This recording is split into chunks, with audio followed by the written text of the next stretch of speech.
Welcome to ચેતુસ kitchen. તો આજે આપણે બનાવીશું ગુજરાતીઓનો ફેવરિટ એવો કોબી મરચાંનો સંભારો બનાવવાના છે. કોઈ પણ જમવાનું હોય તો ગુજરાતીઓને કોબી મરચાંનો સંભારો તો જોઈએ, તો એ જ આપણે આજે બનાવવાના છીએ. તો અહીંયા આપણે એક કોબીનો નાનો દડો લઈ લીધો છે, 3 મરચાં મોળા લીધા છે અને 2 તીખા મરચાં લીધા છે, એટલે મસ્ત એવો આપણા સંભારાનો સ્વાદ આવે. તો કોબી અને મરચાંને આપણે સુધારી લઈશું.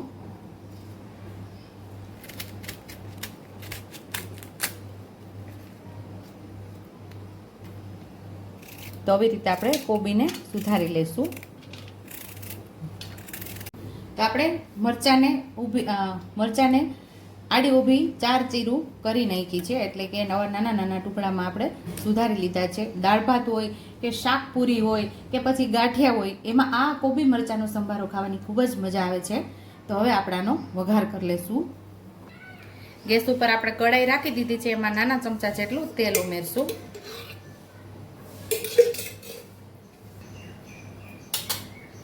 તો અહીંયા આપણું તેલ સરસ ગરમ થઈ ગયું છે, તો અડધી ચમચી જેટલી આપણે રાઈ ઉમેરશું. રાઈને સરસ ફૂટવા દઈશું આપણે, એટલે કે રાઈને તતડવા દઈશું આપણે.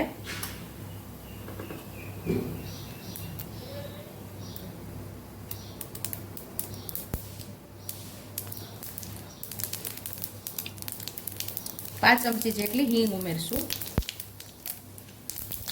5 ચમચી જેટલી પહેલા હળદર ઉમેરશું અને આપણે મરચાં અને કોબીને ઉમેરી દઈશું.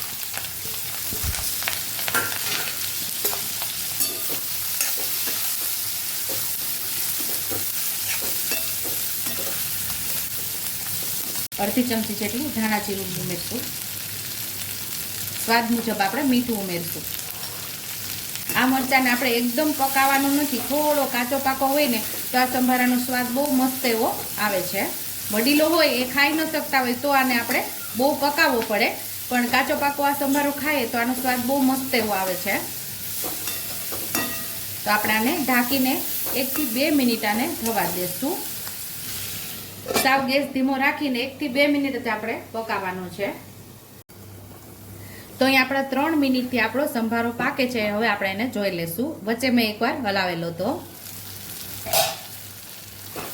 મસ્ત એવો કાચો પણ નહીં અને પાકો પણ નહીં, એવો કાચો પાકો સંભારો આપણો તૈયાર છે.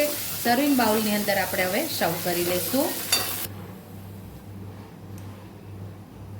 તો ગુજરાતીઓનો જમવાનો 100 ગણો સ્વાદ વધી જાય તેવો કોબી મરચાંનો ટેસ્ટી એવો સંભારો તૈયાર છે. જો તમને મારી રેસીપી પસંદ આવી હોય તો મારી રેસીપીને લાઈક કરજો, શેર કરજો, સબસ્ક્રાઇબ કરજો, બેલ આઇકોનને દબાવતા ભૂલતા નહીં અને કમેન્ટ બોક્સમાં કમેન્ટ કરજો કે મારી રેસીપી કેવી લાગી. તો આવજો.